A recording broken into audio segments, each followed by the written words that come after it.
just go with it in terms of, back in my day, we used to hunt for witches. Did you know that? Okay.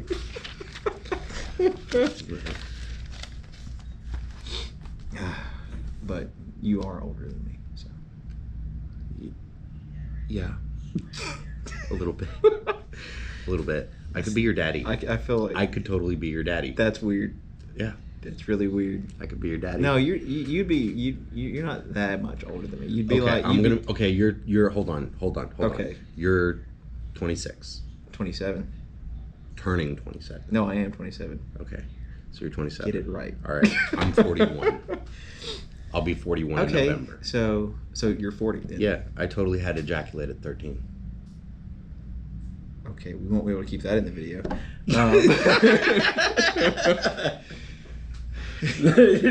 Okay. No, you would be like 27 if it's 8, 9, 10. I feel like a fourth grader. Wait, well, let's do the math, okay? That's 3 years plus 10, so you'd be 13 years older than me. So you could be like my older brother if you really think about it. I could totally be your daddy, too. I See, could totally be your That's just daddy. weird. Stop saying Yeah. it. In fact, I want you to call me daddy at this house now. Oh my God. Oh, God. That's Especially when Savannah calls. Honey, I gotta go, Daddy. Oh, my God. People are going to think you're stupid. Only a little bit. Only a little bit. Oh, Jesus. Okay. We have to talk about at least something though, and not you being daddy. That's just weird. We can't talk about that anymore. Oh God! I need a water. You want one? Yes, please, Daddy. There you go. Close the door. Jeez. Sorry, son. Trying to cool the outside with the AC. I don't feel 41. You don't? I don't know. I don't feel 41. You don't look 41. I feel like, I don't know. I feel like I stopped like mentally maturing around 14. And that's where I reside in my mind. Like I'm just a much wiser 14-year-old than a regular 14-year-old. So like you're a 14-year-old that still likes to, go outside and wreck his dirt bike, but you know how to do your taxes. I don't even like that. Yeah. I don't even like to do that. Melissa will attest to it. Yeah, Melissa. Yeah, that's true. Well, I mean, with me though, I feel like it's weird because I'm 27 now, and I'm really happy because I get to do what I love for a living now, and it really puts things into perspective when you think about age, and you really don't want to because then you're like, good God, I'm old. But in terms of me, I'm excited with where I'm at currently. What are you looking for? My phone. I forgot to turn it off. My God. And I just want to hang on. Can't have anything. Can't do anything nice. At least he wants to go turn it off, so we don't have to end up with it, ringing and cutting and killing the podcast like it did the first time around. I'm just throwing shade in case he's not here. I can say that. I'm just gonna talk shit while he's not here. He's back. Okay. It's on silent. We're good. But I'm excited because with my history in my life, with like all the stuff that I've done, I feel like this is kind of where it makes the most sense for where I'm at right now. But with you, when you did the aviation stuff, like I know you liked aspects of it, right? But was that like was that what like the end all be all, like what you really wanted to do? No. Okay. No. No, I was a complete loser after dropping out of college. I wouldn't say a complete loser. I went to work at Bose, and I worked at a retail store as a sales rep, you know, selling home theater speakers, headphones, that kind of stuff. And I did that for like 7 years. Why'd you stay there for 7 years? Well, I did enjoy it. Oh, okay. But it was like a dead end job. It was kind of a dead end job. You ever watch 40-Year-Old Virgin? Yeah. All those guys are losers. They all work at the theater store, you know? No, I mean, I just remember Steve Carell getting his chest waxed and screaming Kelly Clarkson. It's one thing to love what you do, but if there's no way you could ever make any money at doing that, right? Any kind of real money, just to give you a perspective, 40-hour work week, and then after taxes, I was bringing home like $326 a week. 40 hours? $326 a week. Yeah. That sucks. Yeah. It's not like it is today. You know, like everybody expects like $18 an hour. I started off at $7.50 an hour. Well, we have inflation to thank for that too. So. True. But no, I get what you say with that, because there's a lot of jobs where, you know, it's, if they're entry level jobs and they're like meant to be for like guys and girls that are like in high school and just got out of high school, or like they're doing a job while they're going to college, like you don't need to be paying them like, you know, a rocket engineer's salary. Yeah. You know, well, while that was my thing, you know, though. Like after doing that for so many years, I finally realized, like, man, what am I doing? I won salesman of the company 3 years in a row. You know, what am I doing here? Right. wasting my time, and I'm just a number to them. I'm a guy who was able to perfect their sales tactics and employ them whenever I needed to get the sale. And like the Dawsonville store here, when my boss Jeff and I were working there together, he was like my sales mentor. Right. When we were working there together, we were the #1 store in the company. What, you know, a lot of places, and you hear it a lot, like, you know, and my philosophy kind of changed, you know, because I've had numerous jobs. I worked in retail, I worked in food, I was in the Army, you know, and I worked as project management. You know, I've done a bunch of these different jobs, and it's so crazy how you see that across the board, like with people, especially at companies, especially big corporate companies, that think of you as just a number. That's literally all you are. You're just a number. Yeah. And so whenever you go in and you try and do your hardest, it's not really recognized. And then if you do your hardest, what really sucks is if they know you can do the work of 2 people or 3 people, they're going to keep you doing the work of 2 and 3 people. And then if you ask for help, they're like, "No, you can do it." Yeah. And I'm like, "No, I really can't do that. I mean, I can do it, but I don't want to. It sucks." Right. No, so the reason I got into aviation was because my dad's in aviation, and my dad is very successful. He's a very intelligent man. Right. Love your dad. And that's funny. Yeah, he's awesome. Maybe we should get him on the podcast one day. That would be hilarious. He would sit here and be like, "Nathan, what are you doing with yourself?" What are you doing? If y'all don't know, my dad's Indian.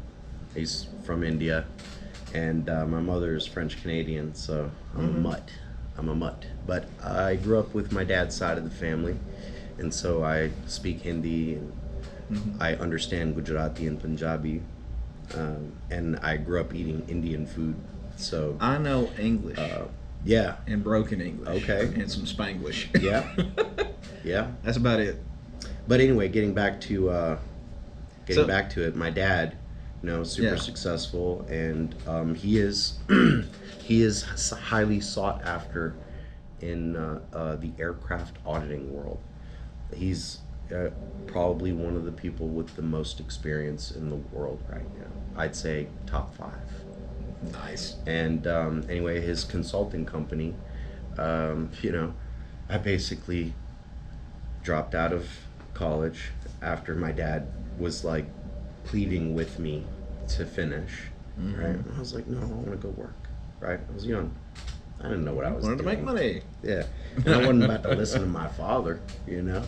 So anyway, you know, after struggling for so many years, you know, living paycheck to paycheck, I finally went to my dad and I was like, look, I need help. I need to change my life. Like, give me some aviation work. And he was like, ha ha ha. You think it's that? You think it's that easy? He's like, it's not easy work. Anyway, you know, fast forward into the future, I end up working in aviation with Dad for his company.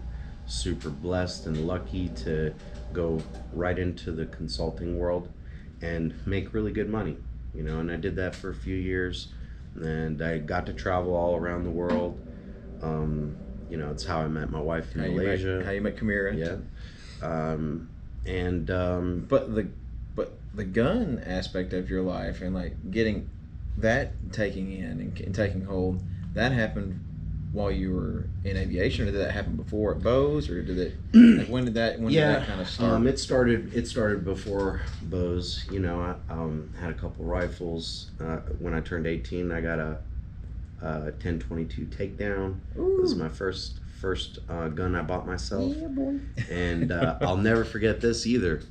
I was on my way home from where did I buy it? I bought it at Cumming Pawn. Gun and Pawn? Cumming Gun and Pawn. Oh wow. On the road. Yep. I bought it there, and I was headed to my buddy Dave's house. Dave. Up in Habersham. Dave, if you're watching. And we were gonna shoot, and he was gonna help me work on my shooting. And anyway, so when I got that gun, it was in the midst of being a gamer. Okay. And I played a lot of first-person shooters. Call of Duty. Yep. And I'm sure everybody's heard this story already if they've watched all of our videos. But, you know, it's kind of what started my obsession with customizing guns, because it was something you could do in the game, and it's something I wanted to do in real life. And, you know, though I don't play a whole lot of Call of Duty these days, I definitely do in real life, you know. I think it'd be hilarious if you and me got on and did like a gunfight in Call of Duty.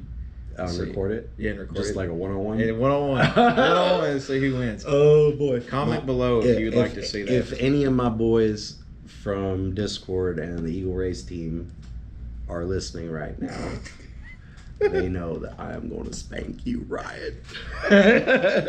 I was averaging about a win every few hours in Warzone when I played. So I got the strategic mind. I might not be the fastest on the trigger when it comes to Call of Duty, but I know how to win a match. Okay. Well, we'll do some one-on-one. I'm down to record that. Would be awesome. Maybe we do a gaming night podcast. And there'll be a lot of explicitives. Yeah, that's allowed. Most likely. That's allowed. The entire stream would just be pee. The entire time. That's loud. Actually, so, you know, just kind of getting back to the story, my my obsession with guns kind of started there. And, well, when I started working in aviation, I could finally afford. You were telling me that you were able to, you went and started like buying guns like every time you get paid. I'd come home from a trip somewhere and I'd pretty much go crazy and buy 2 or 3 guns. And it first started out as I wanted every gun in Call of Duty. Right? But then as you get into guns, you're like, oh, well, this gun's not in Call of Duty, but it is super cool. You know, it's got these features, and it's you know, super low bore axis, a very flat shooting gun, right? So, well, but that's cool though, because you looking at all that stuff, because like you were able to do that, you know, because you had the finances to do it. That increased your gun knowledge because you're looking at all these guns in Call of Duty, right? But then when you're looking at them, you're looking at all these other guns and like, hey, this attachment goes really cool. What if that attachment can go on this gun? Or like, what's the difference between a 16-inch barrel and a 14-inch and an 11.5? So I feel like that's cool because not only is the game helping you like give you like that kind of inspiration to go and look at all this stuff, but once you do it, you're learning a lot and actually getting practical knowledge. Right, you're getting practical knowledge. Something that you learned in a game. Right, you know, but you don't think about it that way. But it's like sim racing too. You know, like I do a lot of sim racing. with the Eagle Race Team boys. These are a group of guys I've been gaming with since like the early 2000s, since probably 2000 or 99, something like that. Oh, We've been gaming together, and I haven't been getting on much lately, but they still get on every night and game. There you go. But yeah, so that's kind of where it started, and then just from there, as I started amassing all these guns, I wanted to customize them, You're seeing the beginnings of the camo. And so I was like I started sending them off to places, right?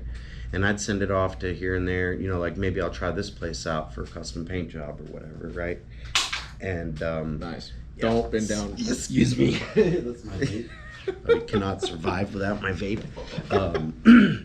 So yeah, I and what I had happened was, I had a grip sent off to have custom painted and stippled.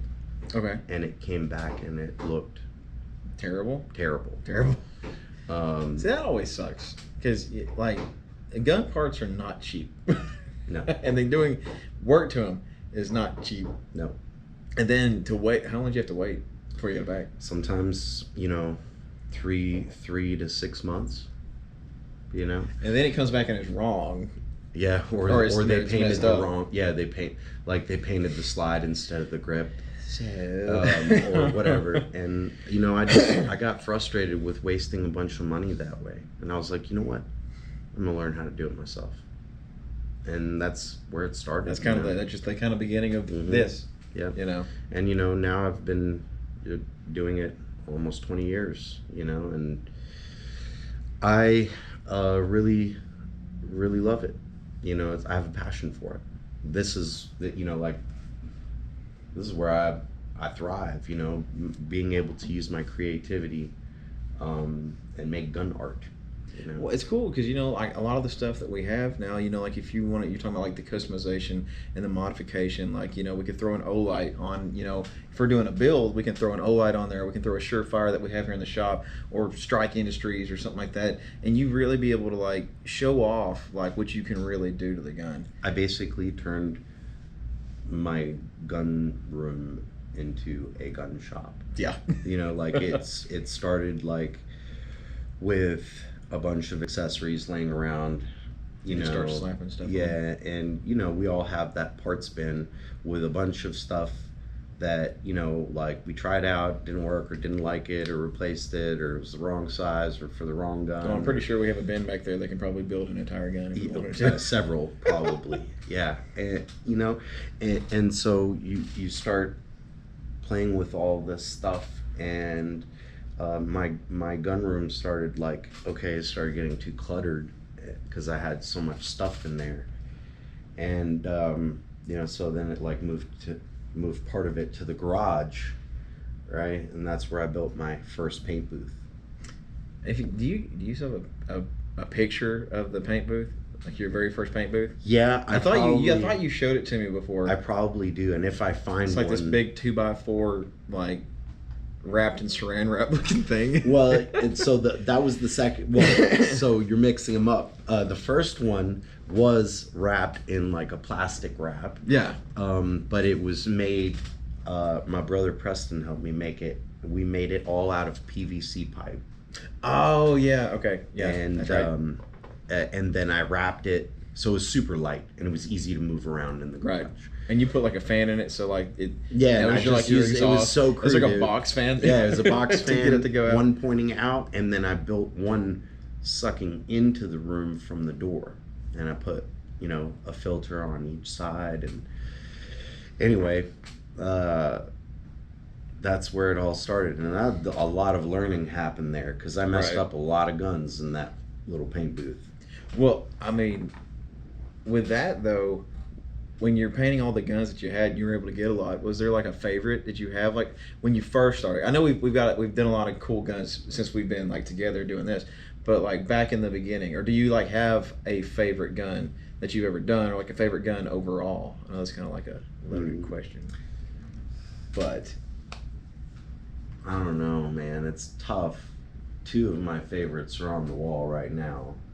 Which is the A10 and the Strike Industries. Yeah, the Strike Industries chassis, the SMC, and our custom AR build here at the shop. It's real. It's, you know, that took a lot of forethought, and it was not a cheap build.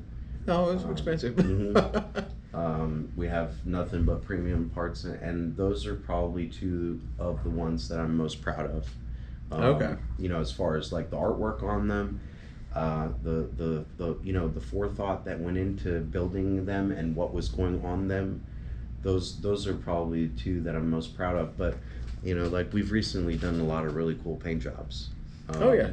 You know, we did. Well, there was one that you did a while back before I came back on just here recently, and you did one for a dude, and it was a Scar H. Oh yeah. That was like, it was almost like a Borderlands, like the video game Borderlands, like kind of like how the chassis is the Strike chassis. Yeah. And when I first saw that, because I wasn't here at the time, I saw it on Instagram when you posted it. I was like, dude, holy crap! Like, I don't know how long you put into that gun, but like the shading that you did, it looked like you literally took it out of the damn game. Yeah. And you're like, hey, look, you know, it's a Borderlands gun. And I was like, it just kind of blew me away. And I love the Scar H is cool too. It's not my favorite gun, but it's still a really cool gun. My favorite gun was a Call of Duty gun that I've always wanted, and that's an ACR. Yeah. And that was like in the original Modern Warfare. Yeah. Mm-hmm. I wanted one of those. Still haven't gotten to get one yet. A little salty about it, but I really do want one of those. But when you posted that Scar H build, I was like, dang man, he's really stepping it up now. I mean, I'm like, you do a lot when it goes into like, you know, in the back and getting everything painted and stuff. Yeah. But I mean, just some of the stuff now that we're able to do, like now that we've got, you know, our facilities kind of upgraded a little bit, we can do like even more stuff. Yeah. I'm like, this stuff is turning out awesome. Thanks, man. Yeah, that particular one, I didn't even want to do it. The Borderlands one? Yeah, I didn't want to do it because, you know, I had done my personal SMC, and I wanted it to be kind of a one-off, unique thing. Right. But then Instagram blew up, and everybody was asking me to do it. But I stopped giving a price too, because it was starting to get annoying. You know, there's a lot of work that went into that. I spent 36 hours on that gun. Right. On the Scar, I spent 41 hours. And I like to time myself when I'm working on these projects. But that's how we help give like an accurate price, because when it comes, if you're doing like a one-tone or a two-tone or maybe even like a multicam, that's kind of easier to judge. We can kind of price that easier. But for something like that is going to take you hours and hours and hours to do, and you're the sole artist that's working and doing the design stuff, all the stenciling, like, and you're planning it out and getting a plan in your head of how you're going to tackle the project. I mean, you have to do it like that. You have to. And you know this, and you've witnessed this before. I am my own worst enemy. I have to keep you on track. Because, well, I am my own worst enemy, because I will do a paint job, and it will be, you know, to the average person, they will look at it and they'll be like, that's awesome. But I see a few flaws in it, a few imperfections in it. Well, that's every artist too. And then I literally take it back in the back and we redo it. Right. Until it's right, you know, like. Well, that's a part of our process too, like with quality control. Like, you know, you're painting it, so you're the first man seeing it. Then Devin gets it. Then Devin's reassembling and doing a function test and testing it out. So he's the second level of quality control. And then when it comes to me, I'm the third level. So if I see anything, then I have to bring it back to you, because we want to be perfect. I know we're not going to be perfect every time. No, but we want to damn be close to being perfect. So sure.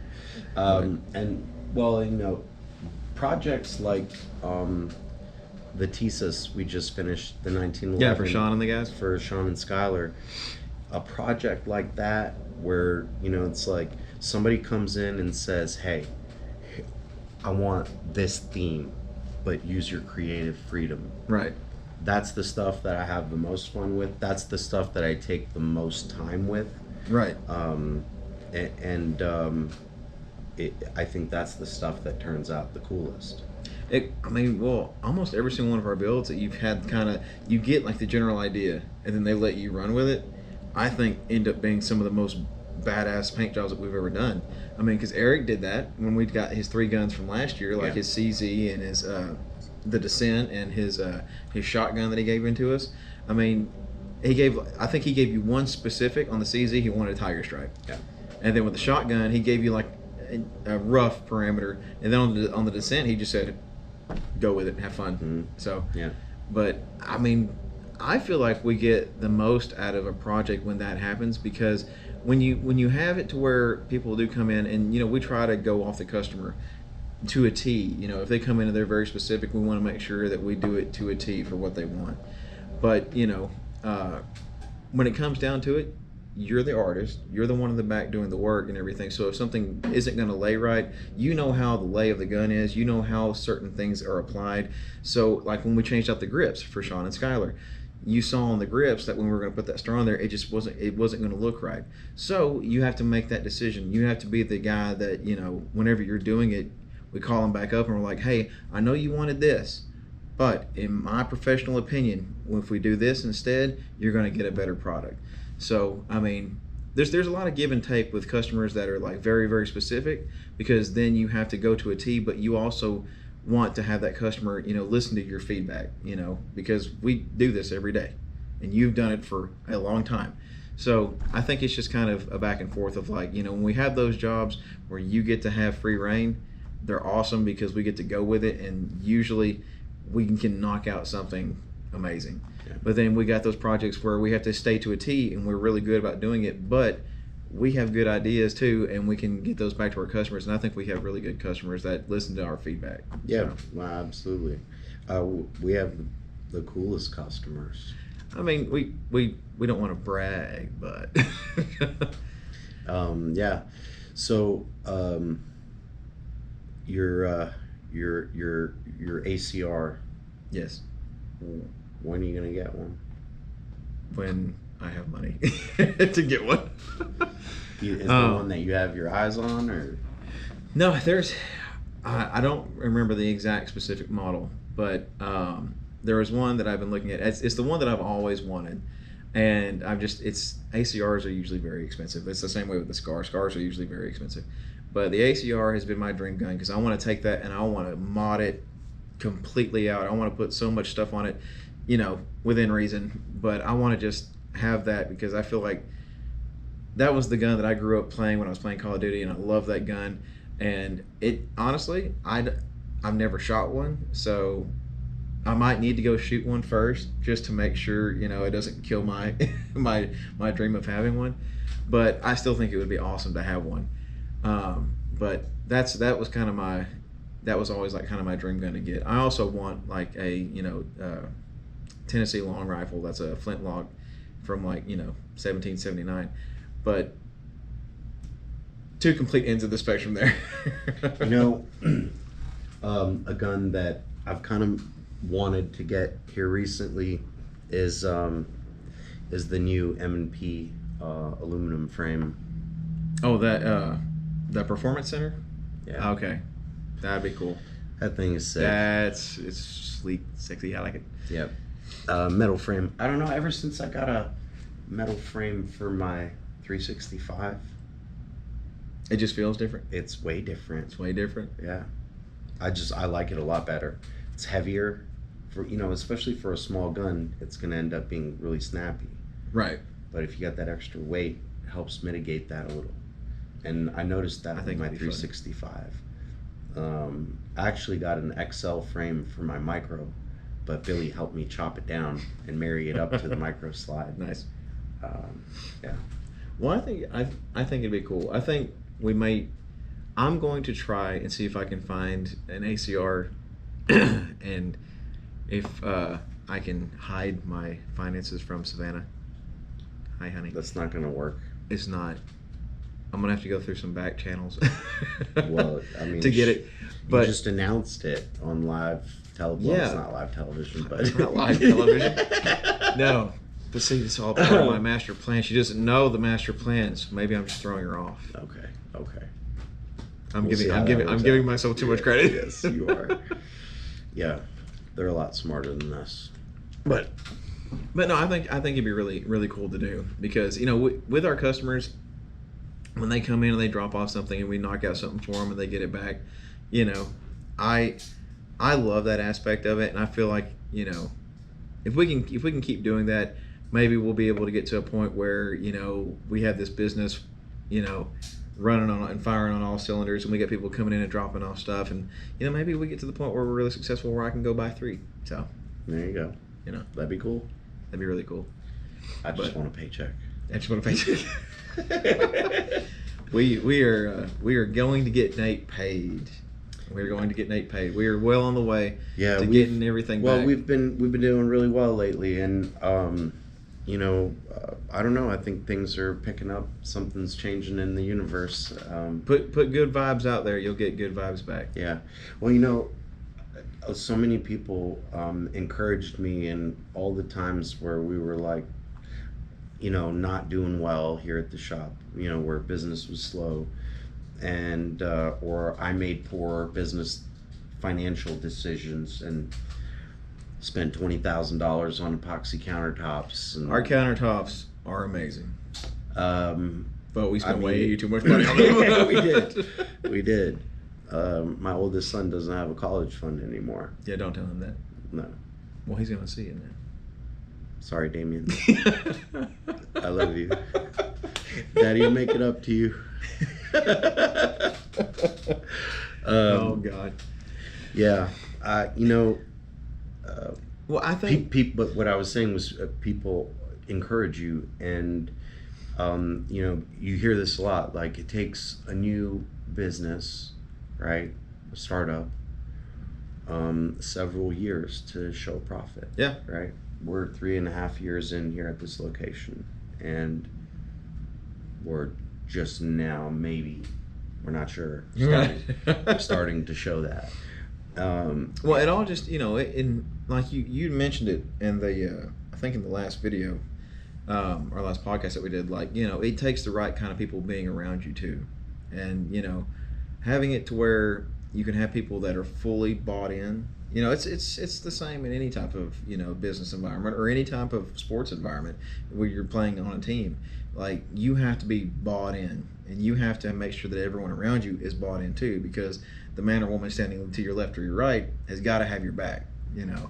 Yeah, I recently started watching this YouTube channel called Expedition Overland. Obsessed with them. They're absolutely badass.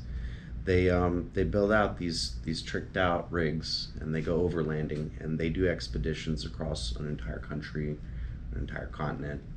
It's incredible, right?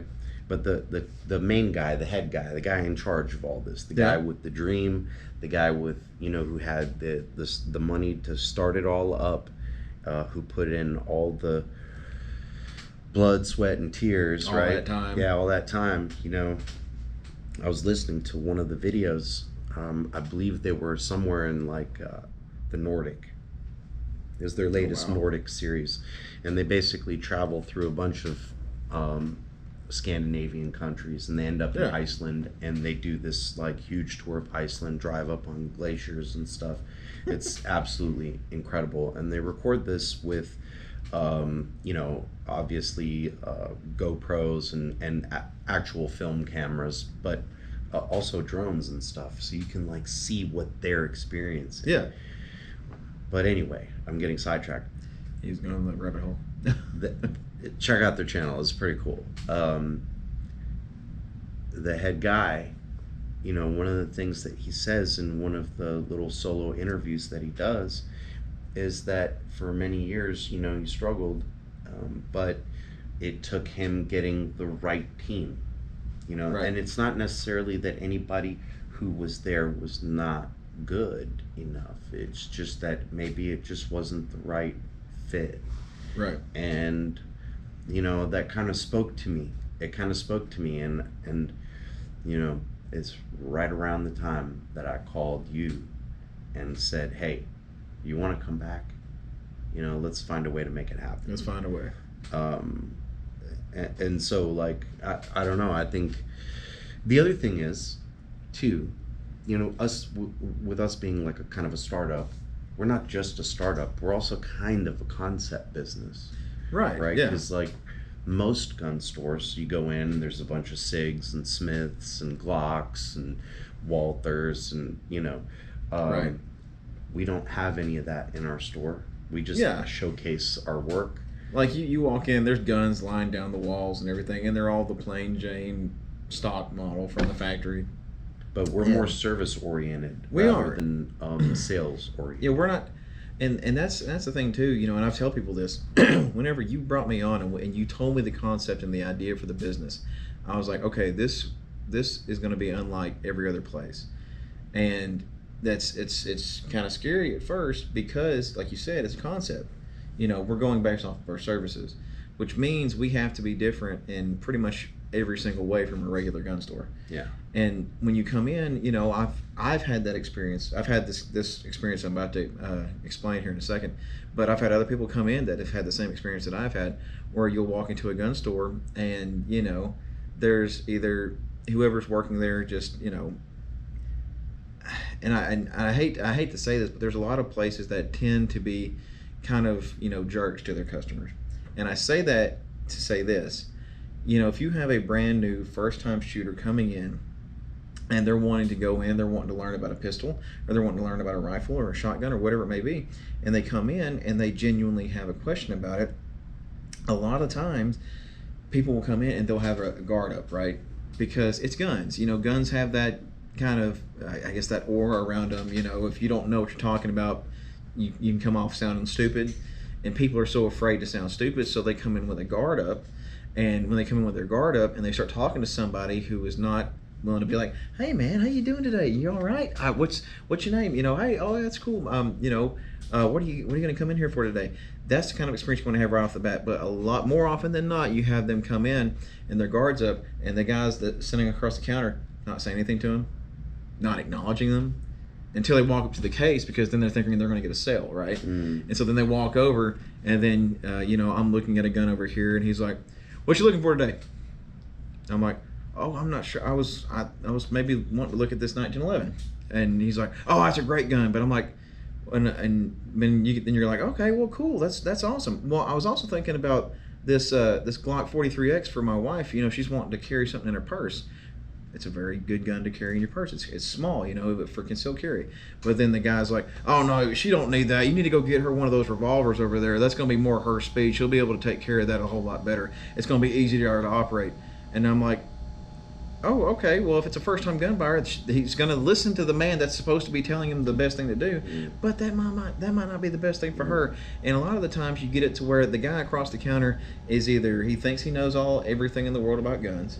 He comes off kind of arrogant, kind of nose up in the air, and if he can sniff out that you don't know what you're talking about, he's going to try more. It's a sales tactic with guns, and guns are expensive, so they're going to make money off this gun if they can. So it's just a lot of the times you have negative experiences with first-time gun buyers coming in wanting to genuinely learn about a firearm or wanting to buy a firearm that they want to try, but then you got the guy behind the counter that's either trying to scoot them on down over here to something that's way more expensive, or scoot them down here to something that's not practical for them, and they're stuck in like an old way of thinking, you know, when it comes to certain firearms. And then that person who just went in there and is a first-time buyer just had a horrible experience because either they got gypped off and they're having to spend way too much on something that they probably really didn't need, and the guy didn't talk to him about it or ask him, what are you going to be using this gun for? Or just ask those questions. Most often than not, those guys are just looking to make a sale. Yeah. So, well, and that's kind of a crappy thing. Also, crappy way to think about it. Yeah, like just to kind of touch on your point with the attitude of a lot of people at gun stores. Well, there's a local gun store I don't go to anymore, and I will not name it, but I know who you're talking about. I don't go there anymore because I went in there one day. I wanted a Springfield XD Mod 2. Okay. I mean, I have all kinds of Pretty guns. simple request. Yeah, I have all kinds of guns, but I wanted a Springfield XD Mod 2. And I was looking for one specifically. I was on a mission, right? Mm-hmm. I went to this gun store to ask if they had one, and they didn't have one in stock. And the dude was like, "Why do you want one of those?" Yeah, like, you know, like no, that crap, that Why do you gun's want one of crap. Why do you those? want one of those? I was like, well, Like putting down your idea of what you want to get, like making you think like you're stupid for wanting to get and that. I was just like, look, I'll be honest with you. I shot one and I really liked it. And I want to get myself one. Yeah. And he was like, man, I'd never carry one of those, you know? And I was like, okay. I was like, Okay, well, what do you, good what for do you, dude. I was like, well, what do you carry? And of course, it was a 1911. And we're not trying to knock it. It's a badass gun. We love the 1911. But I mean, there's a lot more modern guns yeah, that are more practical to carry, safer to carry. I don't know. I mean, I think a 1911 is a very fun gun to shoot. They're very accurate, but striker fired for daily concealed carry, I think, is where it's at, and I think most people would agree. Now, if you train another way, you actually train, right, and you're proficient with whatever firearm it is, good for you. But I think like in today's philosophy, the reason why we want to carry a striker fired pistol, something that carries 15 or more rounds, it is because today's crimes that occur against people are no longer one-on-one type crimes. No, they're not. Right? Like it used to be a burglar that would come into your home and steal stuff in the middle of the night, right? No, and they would actually try to be quiet. Now they do home invasions where it's one person knocks on the door, and as soon as you open it, acts like they're in distress. Usually they'll send a girl to the front door, right? Act like she's in distress, and then they have people hiding, waiting around the corner with guns. So but it's just those circumstances, and it's almost like you got to start adapting to what's happening today. And a lot of those guys, like the guy across from you on the counter, whenever you went to the gun store,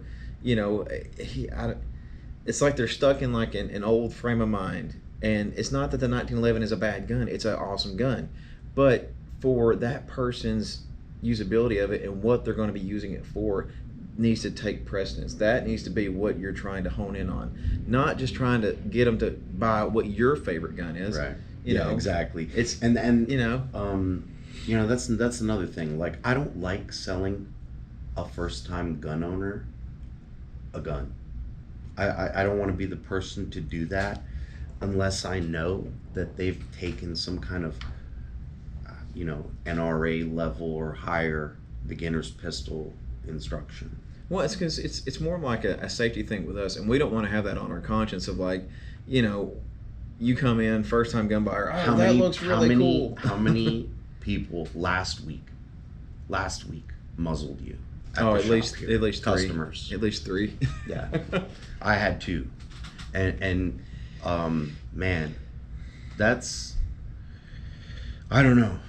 Our regular customers don't really do that.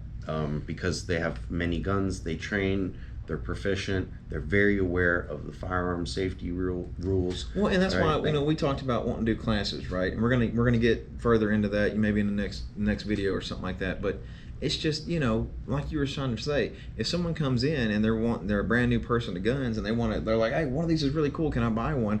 You're like, okay, I would love to sell you one, but do you know how to operate this firearm? Because it's not just like every other one. Like if they're wanting to get like one of the AKs, or maybe it's a Galil or something like that, or something that they've never touched before, but they think it's cool, so they want to buy it. We want to try and kill that idea in the first time gun buyer's head, because I feel like a lot of these other places they'll jump on that. If a first time gun buyer comes into like some of the places down the road or something like that, and they walk in like, hey, that gun's really cool, can I go ahead and get that one, buy that one? They'll probably say, yeah, sure, here you go, and they'll sign the paperwork, do the 4473, get you processed and do your background check and all that jazz, and they'll let you walk out the door with it. But you haven't even you've never touched it, you never fired it, you don't even know how it operates. So you just bought a tool that is meant to shoot something, and you don't know how to operate it. That's not safe. So yeah, it would be like me putting my 9-year-old behind the wheel of the car. Right. I mean, dangerous. It's dangerous, and you're not ready for that yet. And we're also big two-way people. We want everyone to have the right to own a firearm, but we want you to be able to do it safely. I mean, there's gun safety rules for a reason, but I feel like honestly, if it was my opinion, I feel like you should own a tank, and I want to own a cannon, but that's me. Cannon. But the thing is, you got to know how to operate it. It's not just you have the ability to get it. You should have the ability to get it, but you need to know how to use it. That's the big thing. You got to know how to use what you're using as a tool. And I think that's another big difference, like you were talking about. Like going somewhere else, they probably jump on it, sell it to you, and you be out the door. But with us here, we want to talk to you first. Why do you want this gun? What are you going to be using for? Is this a hunting gun? Is this for like a shooting class? Is this for like you're a your competition shooter? Or is this like home defense? Or is this going to be your truck gun? What is it? Because that might not be the right gun for what you need, Yeah. So we want to build that relationship with the customers, because I feel like that relationship building is going to get them into something that's going to be way better for them. It's going to be the right gun that they need. And, we're not just looking for a sale. We want to make sure that you're good with what you got. So Yeah, for sure. I know I just ranted there for a minute, but Yeah. that happens I'm probably so... going to cut most of that. It happens so much. It happens almost every day. Yeah. But and speaking of our classes, we're gonna be talking about that here pretty soon. In fact, coming up, we already discussed yesterday with Sal from Sword and Shield, who will be offering the instructions with Ed. Ed's a pretty cool guy. Yeah, man. Really good teacher. Like a really good teacher. I was super captivated by some of the stuff that he was talking to us about. Yeah. Like getting pulled over with a gun in the car, or like it was situation stuff. Yeah, right. And it was like it's not necessarily stuff you need to know as a pure beginner when you pick up a gun, but let's say after you've gotten quite a bit of time under your belt, you need to start learning some of the philosophy and understand how to act in certain situations if certain things happen, to protect yourself, right? Because we're not just protecting ourselves with firearms. Like, you also have to use your words if in the event you do have to use your firearms. Escalation of force, de-escalation of force. Yep. But I mean, what I mean by that is the explanation afterwards. Right. Using your words carefully. Like if you used a certain level of force, justifying why you used a certain level of force, like using the correct verbiage behind. If I had to shoot somebody, I was afraid for my life. I was afraid for my life. Like I had to shoot him. I was afraid for my life. That's what it is. And a lot of people get into trouble, with lawyers and with the legal system because they don't know what to say and they don't know what their rights typically are. They don't know what they're allowed to say or what they're allowed to do or what, really what goes into it. And like Ed was doing like his situation stuff yesterday, talking to us about it. And like you said, it was really cool because a lot of those situations you may not think about, like in your everyday life, you may not think about this situation at all, but it could happen to you. Yep. So how do you react? What are you supposed to do? How are you supposed to say? What do you, and there's a lot of outside variables, a lot of outside factors. So I feel like that's going to be a really cool class that we can kind of get people in with so that they can learn like what's the legality of some of this stuff. The laws the ATF doesn't make laws. I don't care if you're not a law agency. But some of these rules that they want to pass down, but with just certain laws and procedures, like with law enforcement, like if they pull you over, like what, just all these situations, like what are you supposed to do, or like what can you do to not further like either incriminate yourself, because if you didn't do anything wrong, you don't want to incriminate yourself. By saying something that you didn't mean to say, and then you have to be. Well, and what we learned in a very short period of time, we didn't learn nothing yet, right? Just talking to the guys from Sword and Shield, we realized that there's a lot of things you need to pay attention to as a daily carrier. Yeah. As a self-defender, even, right? And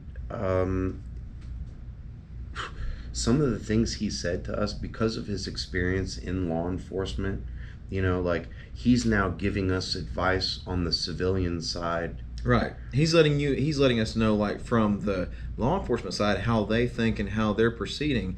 And then he's going to come back and be like, now from the civilian side, this is what you need to be looking for, because this is what they're going to try and do. Right. This is what they're going to try and say. And you need to comply with the law. Sure. You should not break the law. Sure. But you need to know what to do in these situations. And you should also know what your rights are. And you should know what your rights are. Yeah, because a lot of times people don't realize the way an officer may be wording something may not necessarily mean that you are required to do that. Yeah. That's going to be one of the things that they teach us in the class that we'll be offering.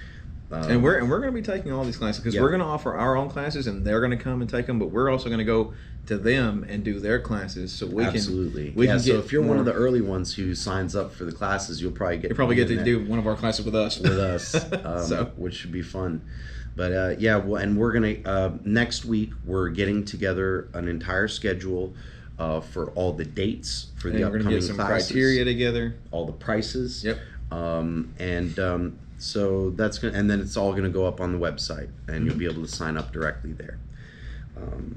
Pretty excited about that, man. Yeah, dude. Well, I think I am ready to go home. I am too. I get to go to a rodeo tonight. A rodeo? I'm gonna wear my cowboy hat. I'm gonna get all nice looking, for my wife, and walk out there. And I am not riding a bull. I'll ride the mechanical bull. I can do that. I've never been to a rodeo. You're more than welcome to come to the rodeo. It's not because of ability. It's because of the free will thing.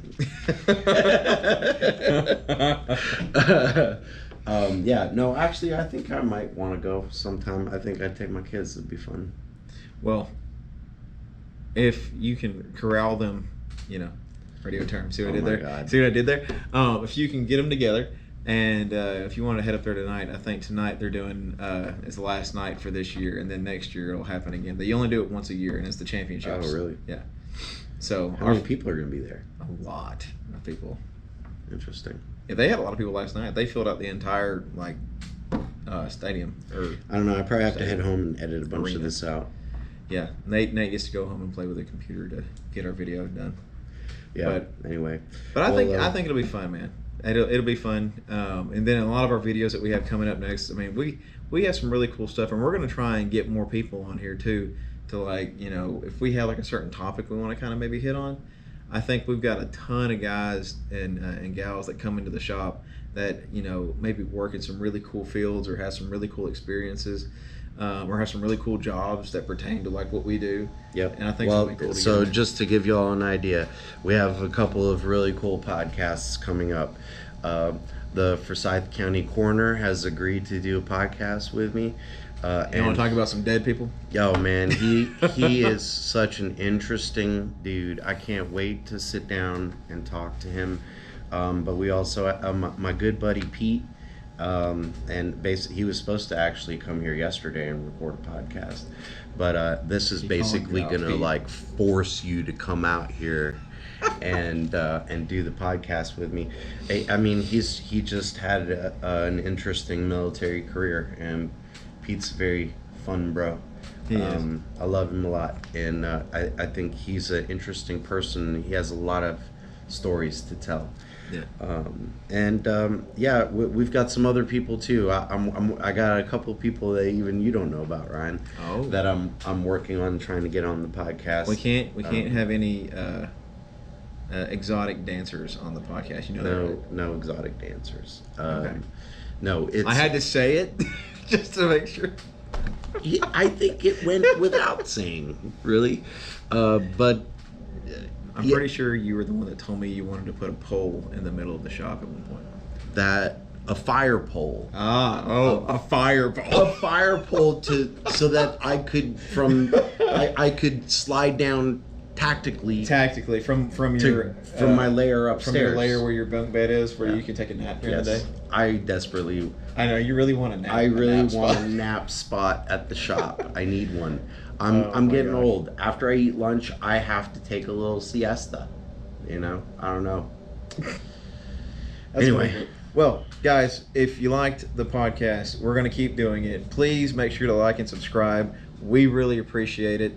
Go check out some of the other videos we have on the channel. Sean and Skylar, we are going to be putting out their video tomorrow, right? Tomorrow morning. So check that out. We'll probably, if you can get this edited and get it out, I mean, we might be able to post ours. Theirs. This will be in a couple hours. It'll be online. Well, there you go.